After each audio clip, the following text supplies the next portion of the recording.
La paracha de la semaine dernière, parachat Shelach, conclut avec la mitzvah de tzitzit, où la Torah nous dit que quand on porte un vêtement qui a 4 coins, alors ce vêtement nécessite les tzitzit. Et comme nous savons ce que c'est, que quand on porte un talit, le talit de prière ou le talit katan, que chaque homme est censé de porter sur soi pour pouvoir accomplir la mitzvah de tzitzit, et la Torah de nous dire, Vaya lachem le tzitzit uritem oto, vous allez voir ce tzitzit, uzchartem et kol mitzvot Hashem. Ça va vous rappeler toutes les mitzvot de Dieu, et quand ça nous rappelle, va'asitem otam, et vous allez les accomplir.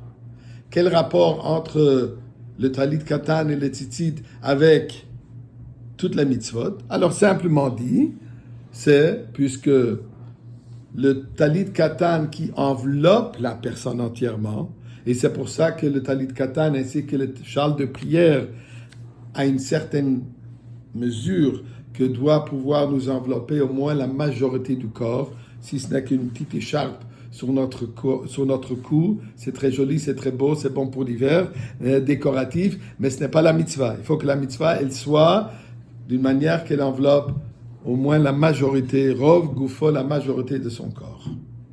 Et pour cela, la Torah nous dit que quand tu portes un vêtement qui t'enveloppe, bien sûr, ça nous rappelle, même qu'on dit que c'est pas l'habit qui fait la moine, mais ça nous rappelle un certain comportement. Quand on est habillé d'une certaine manière, on sait comment se comporter. Il y a une différence comment je m'habille quand je suis en train de faire mon jardin ou que quand je vais à une réunion très importante. Le vêtement nous rappelle man et machabdout et la Gemara dit. Le vêtement de la personne lui rend l'honneur, représente la personne qui il est. Alors là, donc, en portant un tzitzit, ça nous rappelle qui nous sommes, enveloppés de la divinité. Donc, il faut faire toutes les mitzvot. Rashi nous dit ici une autre explication, que le mot tzitzit, la valeur numérique du mot tzitzit est 600. Tzadik yud, taf, 600. Nous avons 5 nœuds dans comment les tzitzit sont faits, et il y a 8 fils, donc 5 plus 3, ça fait 13, 613 commandements. Donc, ceci nous rappelle.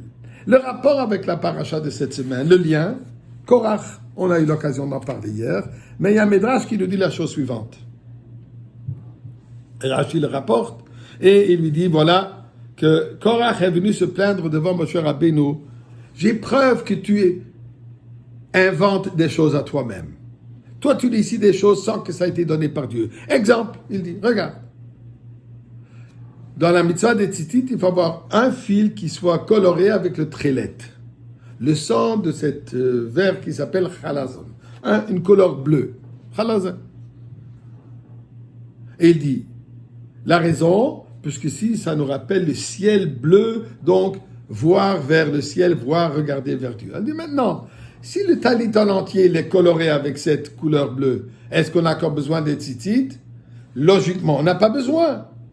Pourquoi? Si c'est pour nous rappeler la présence divine, alors s'il est entièrement bleu, bien sûr que ça nous rappelle. Moshe Rabbeinu lui répond, chayevet, obligé. C'est quoi le dialogue?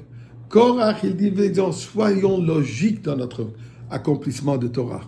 Moshe Rabbeinu, c'est la soumission, c'est le Kabbalat Ol qu'il va voir.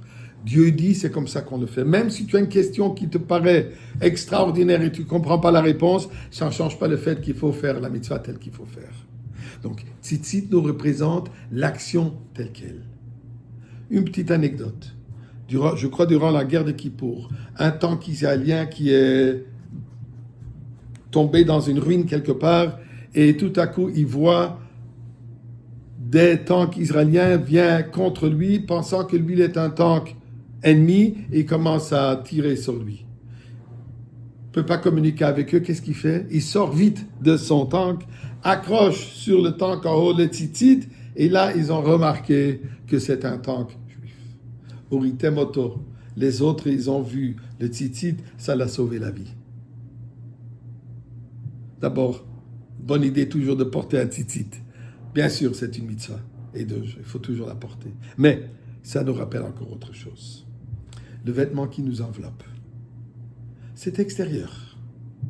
Ce qui est à l'intérieur de ce talit, surtout quand on met le talit sur la tête, on ne voit personne, personne ne voit, on ne sait pas qui est à l'intérieur. Et c'est ça le message.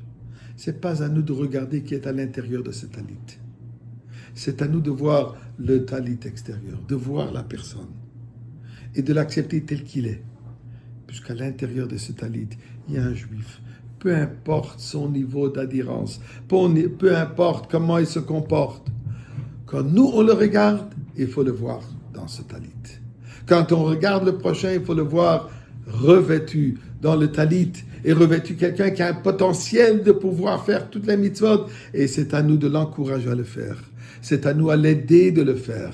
Et de cette manière, c'est sûr et certain que cette unification nous amènera la Géoula, Chodesh Tammuz, le mois de Géoula. Amen, que ça s'avère aujourd'hui.